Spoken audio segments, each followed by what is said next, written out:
Hello, everybody. Welcome to another episode of We Watch Shudder. It is extra spooky Spooktober. It's actually June 19th. You know, guys, we spent the whole year recording these. Got to tell you every single time. Well, I mean, we don't, but it's just in case they forget.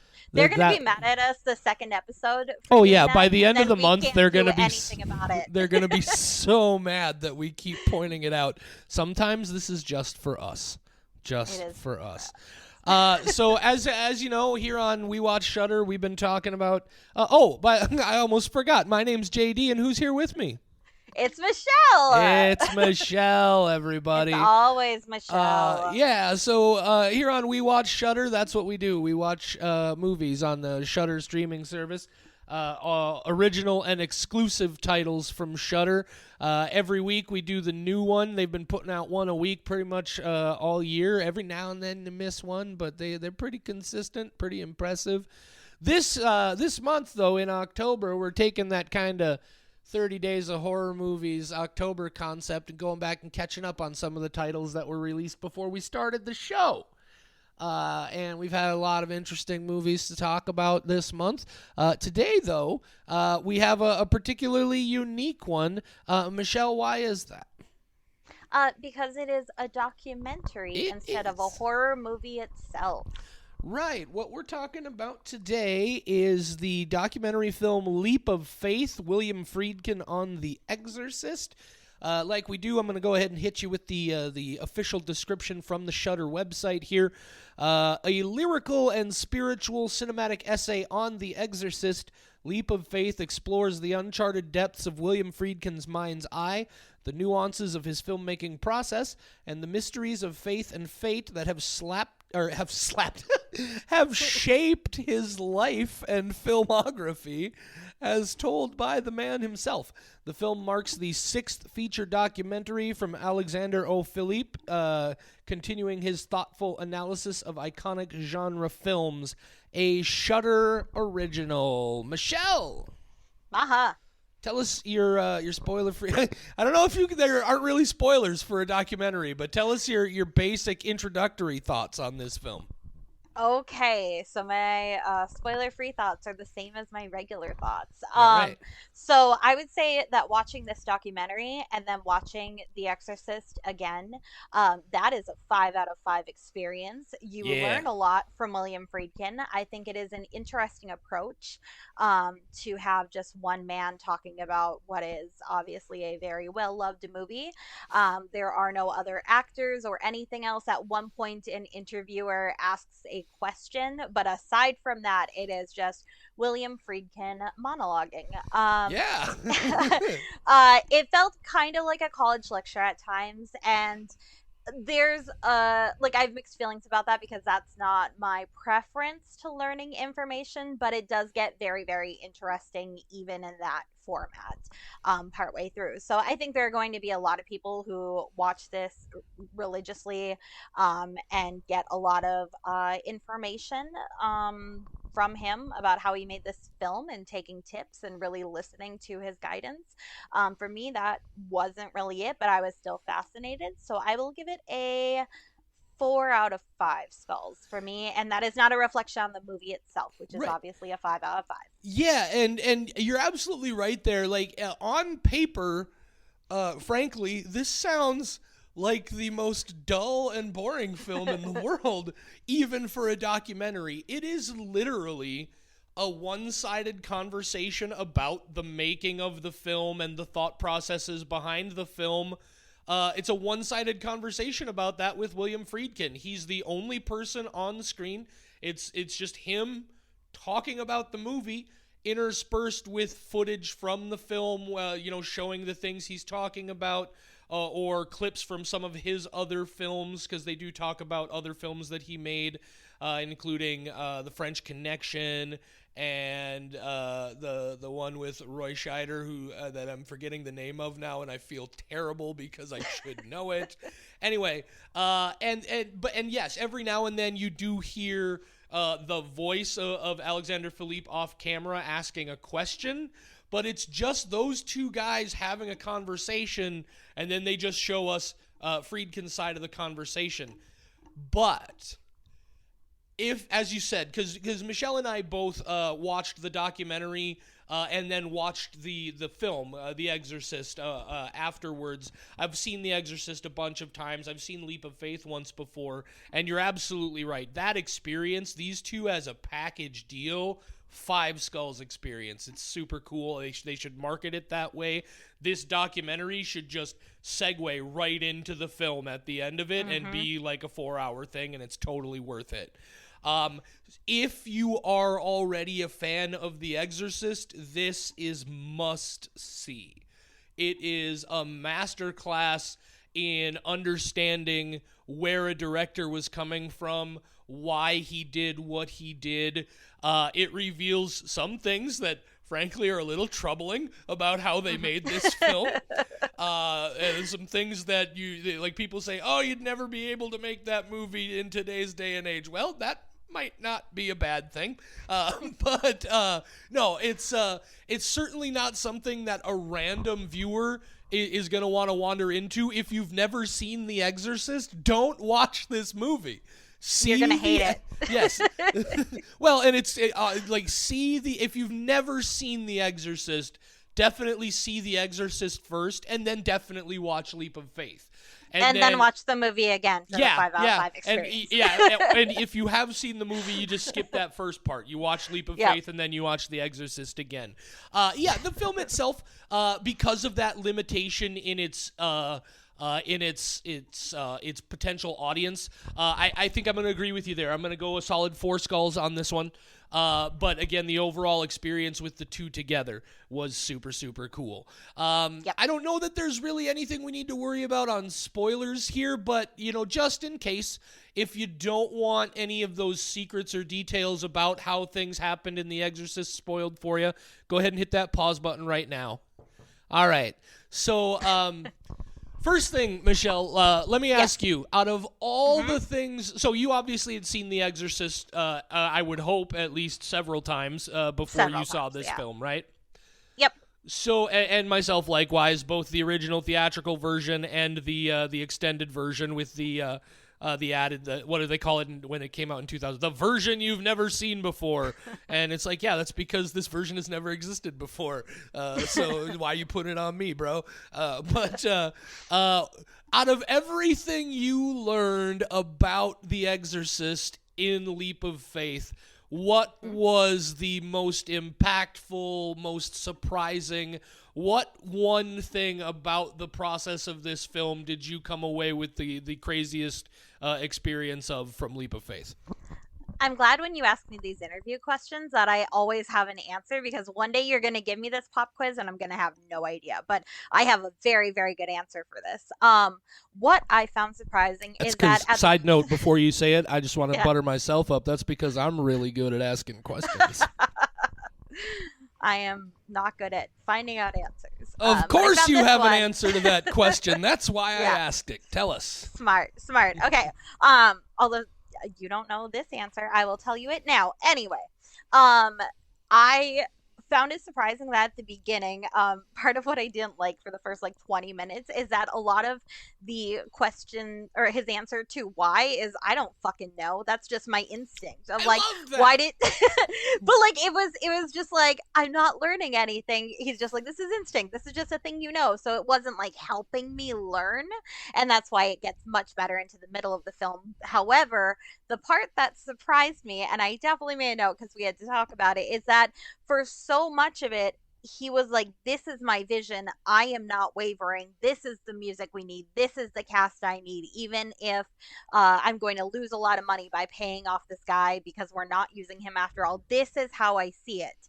And then at the very end of the film, somebody told him that the priest has to morph back into himself and then commit suicide. And he went, I don't know why we did that. No one can say why. And I'm like, why is that the one thing that you wavered on? And I don't disagree with the decision. I think that was the right way to do it. But the fact that he doesn't know why and he let somebody else tell him how to end it is very surprising to me. Right. And so that's not the moment that I landed on myself for this same question, which of course is also the real reason I ask you the question, is because I want to answer it. But that was a close, I was shocked, not so much by the fact that he does admit to wavering there and that he doesn't like. I was more shocked by the fact that he doesn't understand why that was like. He's like, I would challenge anybody who saw the film to explain to. Here's why, man. It's very, very simple. The demon has gone from Reagan into Father Karras, and that's the moment where Father Karras, it's not that the demon has left him, it's that he's overcome the demon long enough to take over his body again and have enough time to jump out the window. And that's the moment where he's saying, okay, even if, because he's like, suicide is a mortal sin, and if the message is supposed to be that he's gotten his faith back, why would he do that? And I think it's a brilliant example of him getting his faith back, because it's him saying, come on, there's no real way that if all of this is real, that God is going to condemn me to hell because I killed myself to save this girl from a demon, right? And it just always, that ending always made sense to me, and I'm very surprised that he did say, he's like, I don't really understand why we did that. That's not how I wanted to do it. What are you talking about, man? It's a perfect ending. Yep. He was so headstrong on everything, and then the one thing that like makes a very good ending and makes sense, it's the thing that he's like, no one can tell me why, and I'm like, I have always thought I knew why. Do you not know why? Are you not in on the joke? Yeah, that was. I was like, wait, this is your movie. Yeah, you don't know why. I thought it was a perfect element to the story. Yeah.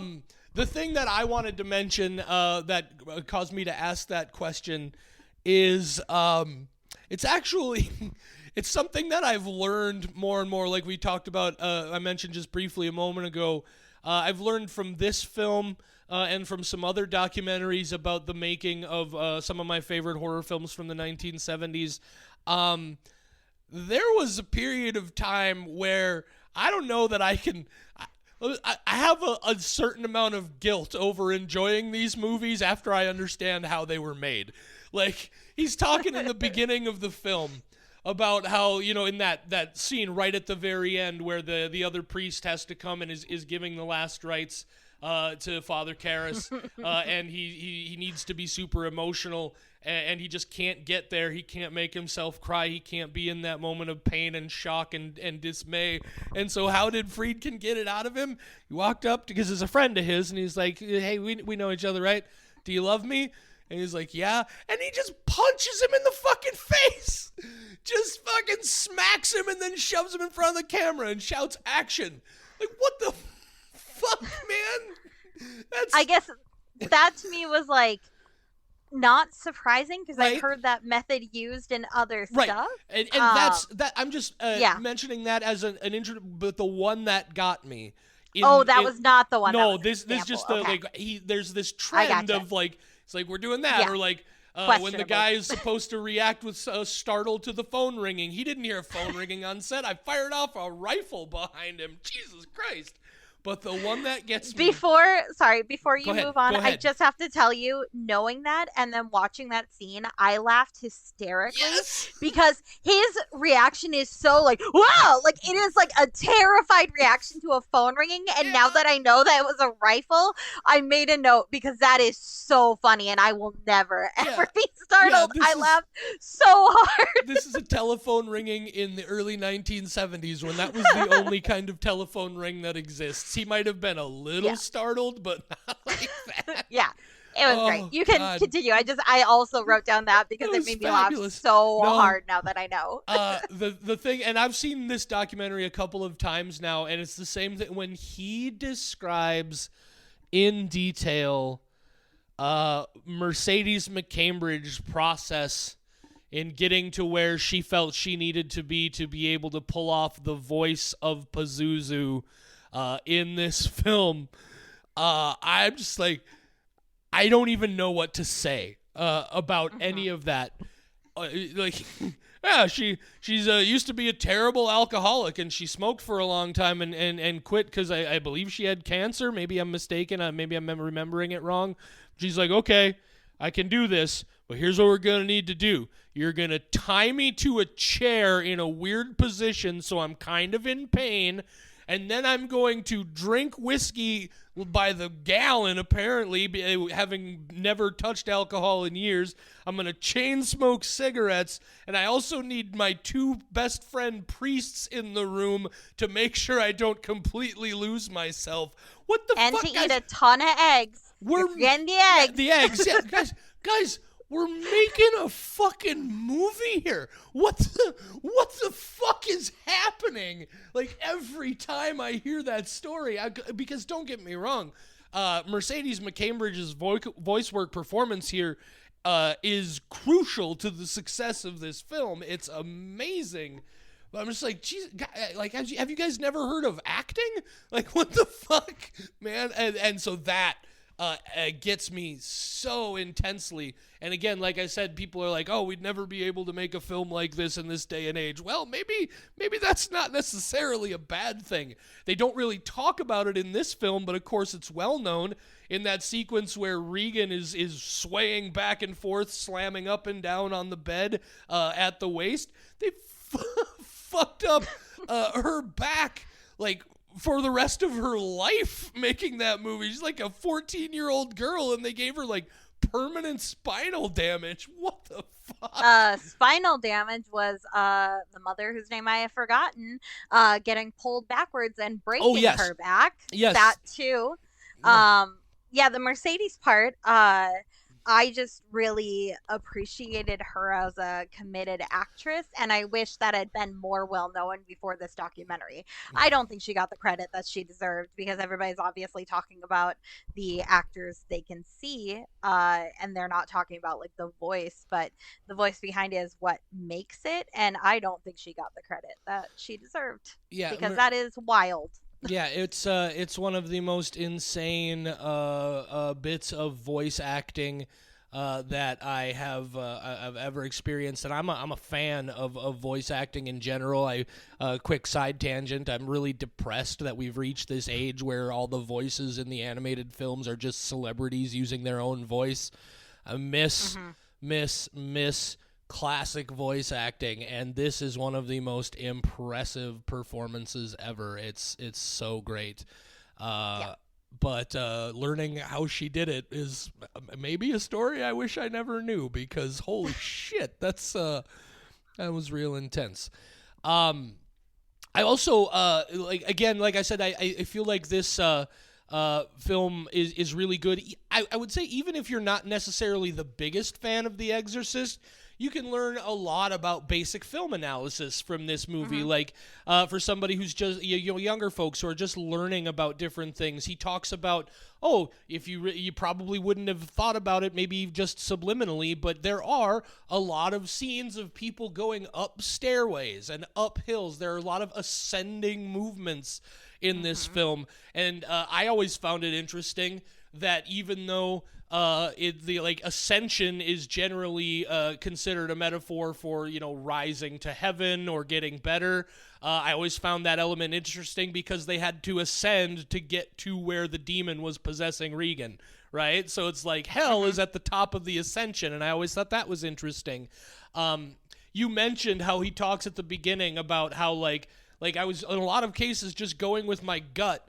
And I think he does then throughout the rest of the movie sort of explain a little better that, like, he has looked back on it and been able to figure out why he did certain things, like what influences led him to those places. And that's what I think he was trying to say is, like, yeah, I can tell you now at least what some of my influence in this moment was, because I've looked back on it myself. But there's still a lot of it that maybe even I am just figuring out, because in the moment while we were doing it, I was just going with my informed gut. Yeah. I want to talk about the theatrical version. Yes, please do. Version, yeah. Because I did not know that there was an extended version. That is pretty much what I've been watching my whole life. Oh, okay. Yeah. That was released originally theatrically in the year 2000. And then there was a DVD version released in 2004. The DVD version is slightly different again from the 2000 theatrical version. A couple of the spooky faces that they added in for the theatrical version, they then took back out for the DVD version, so they're slightly different. But yeah, basically there are two different versions of the film. The one, of course, is the theatrical version, and then the other one, it has the spider walk scene. It has a lot more of those subliminal faces in the shadows and in weird places in the film. There are a couple of restored scenes that were cut from the original, aside from the spider walk. Yeah, two different films. Interesting, because yeah, I have seen this many times. Last night when I rewatched it, you had said to me, "Oh, this is the theatrical version, not the extended, which I prefer more." And I was like, "Oh, that's where my favorite scene went," because suddenly the spider walk was gone, and I love that so much. And now I kind of want to go back and like watch it again, but now it's the extended version, and see like what's different between these two, because I did not even know that I've been watching the extended version pretty much every time I've seen it, because that spider walk scene has always been there. There have always been different subliminal faces, so I was like, what is going on? I felt like I was on drugs, and just like, did I close my eyes and miss the spider walk somehow? Right. So I had no idea. I felt like I lost my mind. I was like, does that even exist? Have I just been making up this scene in my head the whole time? Yeah, for sure. Yeah. It's terrifying. I had a similar experience, just to make a brief tangent, with John Carpenter's Halloween, because after Halloween 2 was getting ready to go theatrically, they finally put the original Halloween on TV, but because it's already a somewhat short film, and they had to edit it a bit for television because of the violence and some language and things in the movie, they actually went back and shot a couple of new scenes that got edited into the TV version that tie it more strongly to Halloween 2, the theatrical film. And Halloween I had seen several times before, and then I wanted to see it again, but I didn't own a copy myself, so I went to a video store to rent it, and the version I rented was this weird version that was the original theatrical version, but also included those scenes that they added in for the TV version. And I was like, I have seen this movie 15 times, and I have never seen these before. What the fuck is going on right now? And I think we just need warnings before movies to tell you, tell like... us. Like Clue. Clue is my best example, because I used to watch Comedy Central a lot, and they never showed the full ending of Clue, and I'm still mad about it. Yeah. Sometimes I'll just be sitting here and I'll just get upset about like how I saw the one ending of Clue many times and it didn't include all the alternates. So I think that movies just need, like, instead of trigger warnings, we need like, this is slightly different. You haven't lost your mind. Right. There are 4 versions of this, and this one has these scenes, and I'm like, okay, cool, let's go. Right. Because I was very concerned that I had hallucinated the spider walk scene. Nope. Of like going down the stairs. I was like, did that ever exist? Also, there are in fact 2 different versions of the spider walk scene as well. One where the tongue is sort of like it's like a serpent tongue. And then I believe the other one is like a tongue of fire, if I'm not mistaken. It's a couple of slightly different versions of that scene. Yeah. I'm going to try to find that. Yeah. I myself, I do prefer the original theatrical version. I appreciate the spider walk scene, but of course, I saw it later after I had already seen the original version of the film. And also, even for a movie released in the early 1970s, I thought the effects work on the spider walk scene, it was just a little too hokey. And sort of took me out of things. I didn't really buy it quite as much as I did the rest of the film. I don't mind it not being there. But yeah, I can definitely understand how that would be a sort of a bizarre experience if you didn't even know that other version exists. It's like, wait, why did they cut this out? What the hell is going on? Especially when watching a movie about possession and demons and stuff, I'm like, I am losing my mind. Oh God, I hallucinated demon scenes. Yeah. Not good. I did like the theatrical version aside from that one scene missing though. I had never seen the more condensed condensed version, and I was like, okay, I like it. It starts very subtly, For sure. and amps up in a much more gradual manner, which I really Yeah. liked. I know we're probably winding down soon, but can we just talk about like Of Linda course. Blair's parents letting her do this Right, project? right. It's something again that you never really stopped to think about until they pointed out. But even something as simple as, yeah, it's Mercedes McCambridge's demon voice that you hear in the movie, but obviously it has to match up with with Linda Blair's mouth movements.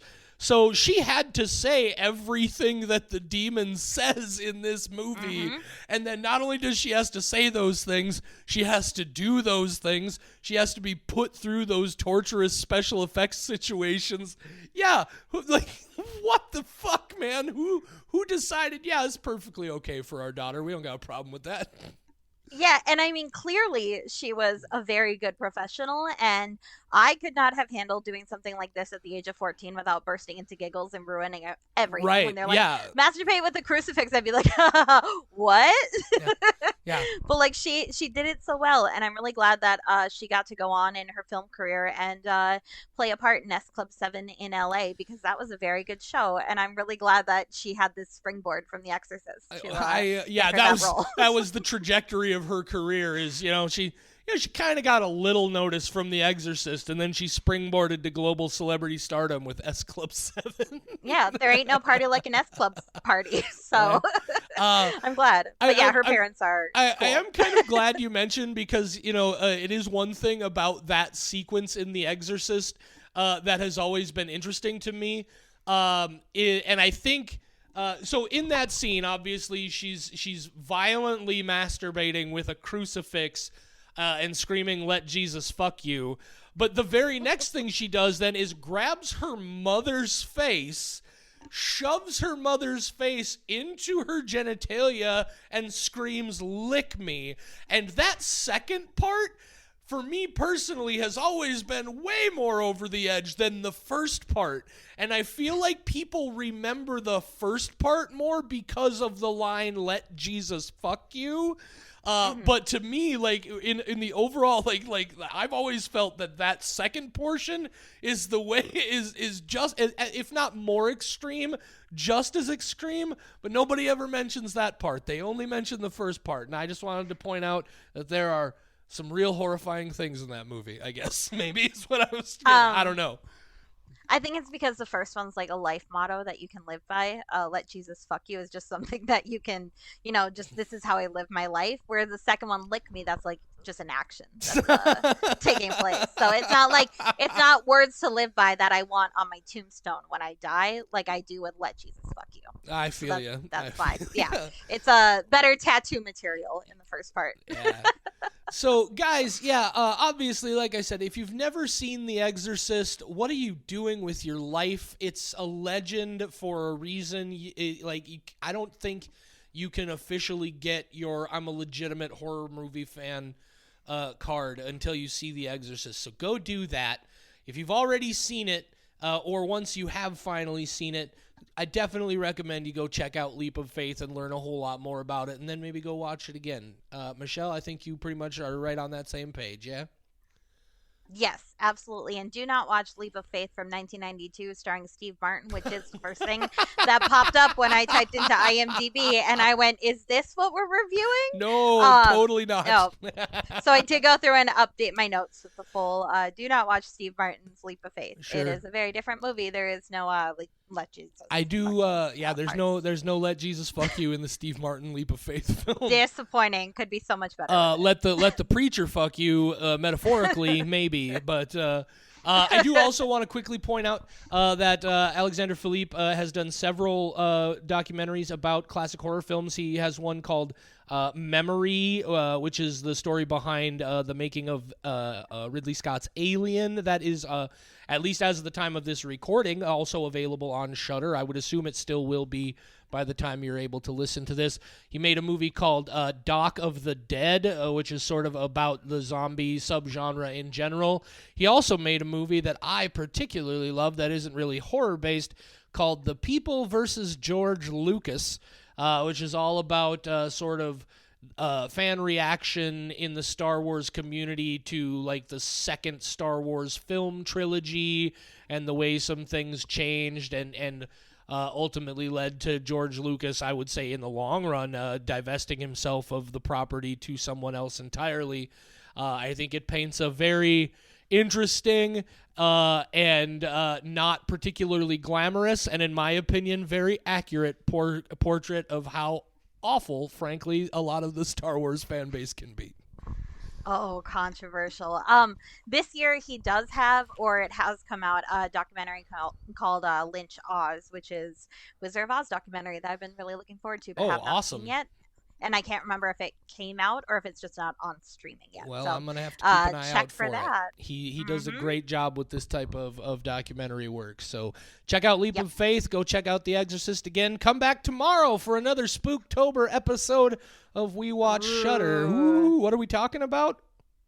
Tomorrow we're talking about porn. We're talking about porno. We're talking about Well, porno. it has porn in it. Okay, you're not wrong. Let Porno. Jesus fuck you. Porno is the movie on tap for tomorrow, guys. Thank you so much for listening to another episode. Say goodnight, Michelle. Good night, Michelle.